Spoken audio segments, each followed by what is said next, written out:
Hey guys! So today I'm going to be explaining to you the 3 different gestures and how my character in my monologue I'm going to perform, how she would use those gestures and what her gestures would be, and also talking about emotions and what emotional state she is in and how you can really access that emotion for a monologue or for whatever you're doing when it comes to communicating with people. There are 3 different gestures. We got pedestrian gesture, communicative gesture, and expressive gesture. So, our first one is pedestrian gesture. So that's a gesture you would see someone doing anywhere in a public space. You're walking on the street, driving the car, wherever, and you would think nothing of it. So a pedestrian gesture would be fiddling with your clothes or something, like doing this, or doing this, fiddling. It could be a whew, like that could be a pedestrian, like you would think nothing of it, but you would still get the message of they might be hot.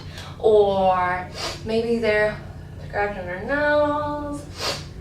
So something that's not unusual, but you still understand what they're doing without someone having to say what they're actually doing or what they're thinking. So for my character in my monologue, Allegra, from the play Pretty Theft by Adam Simskowicz, in this monologue, she would, I say her character, she's kind of socially awkward. She's kind of ridden with anxiety. So I definitely feel like she would be a fiddler. She would be a fiddler, and in this monologue, there's this really awkward moment in the first half of it where she's talking to her father who's on his deathbed, and it's very awkward. It's almost like she's trying to make small talk, but you can tell she's super uncomfortable, and then she explodes. So in the first section, I think she would kind of just be awkward. So she would kind of maybe scratch or do something like this, and maybe not like look at him. So not unusual.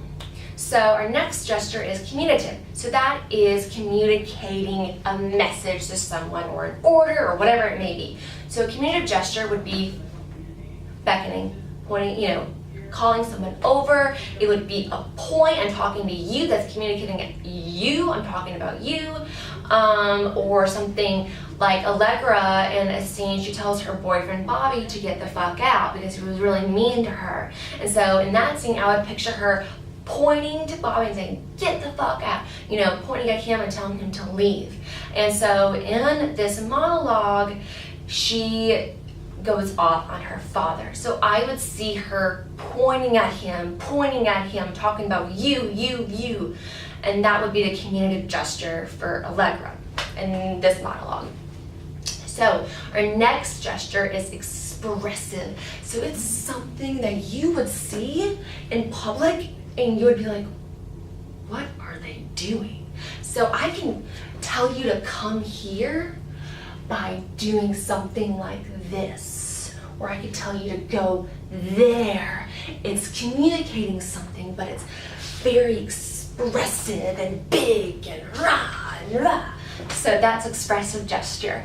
So our next thing is emotion. So Allegra, like I said, in this monologue, she goes through a very kind of like, she's keeping everything kind of bottled in the first part of the monologue, and she's kind of like small talk and like, God, I kind of hate you, but I'm just gonna be a good daughter and talk to you about my day and about what's going on.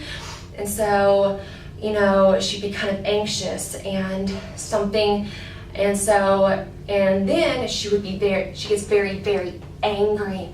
And so it's kind of what I want to focus on, that angry emotion, and how you utilize and access an emotion as you find out what you as a human being, what triggers that emotion. So for me, for anger, something that triggers anger is when people abuse animals. And you can automatically tell that it's a trigger for me. And it makes me very, very angry. And so I would take that, I would think about that. It's really gross and disturbing, but I would think about that and I would let that build up in me. And I would also find the access point or the entering point for that emotion. And as you can probably tell, this anger kind of starts with my fingers and my hands. My hands get very claw-like, and I kind of get fisty, and I kind of get a little fidgety, and sometimes I'll like play with my hair, and when I get really angry, I like pull my hair. I'm just like, ugh. And then, but it also, my entry point is kind of my throat chakra, because my throat gets kind of tight, and I can't really express my thoughts because my throat, my mouth aren't working correctly because I'm so angry. So, with that being said, I'm going to perform my monologue from the play Pretty Theft by Adam Simskowitz, and this is the character Allegra.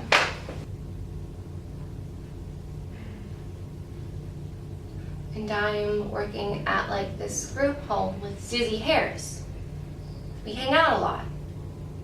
You know who she is? I think you'd like her. She's a lot of fun. She was supposed to come here with me today, but she couldn't make it. Bobby's good.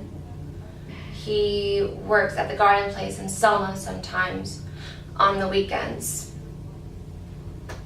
He wishes he could be here today as well. He's a good boyfriend. I think it'll last for us. One of the great things.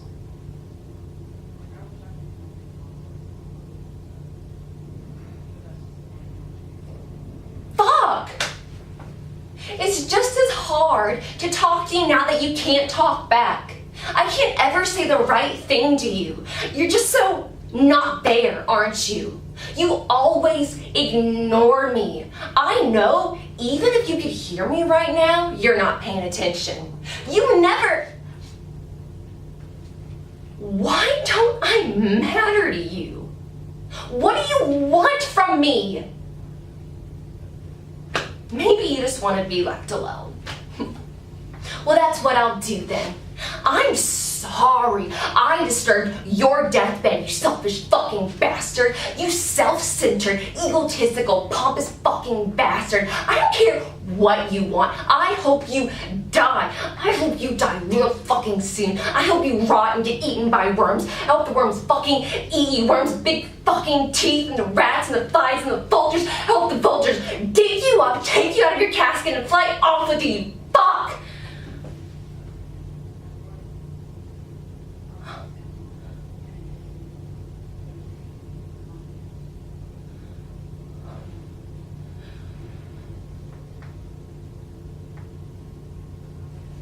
I miss you. I always missed you. I'm sorry. I don't want you to die. Oh God. Oh, I'm sorry. I'm sorry. I'm sorry. Please. Please. Oh Christ. I'm sorry. I'm sorry.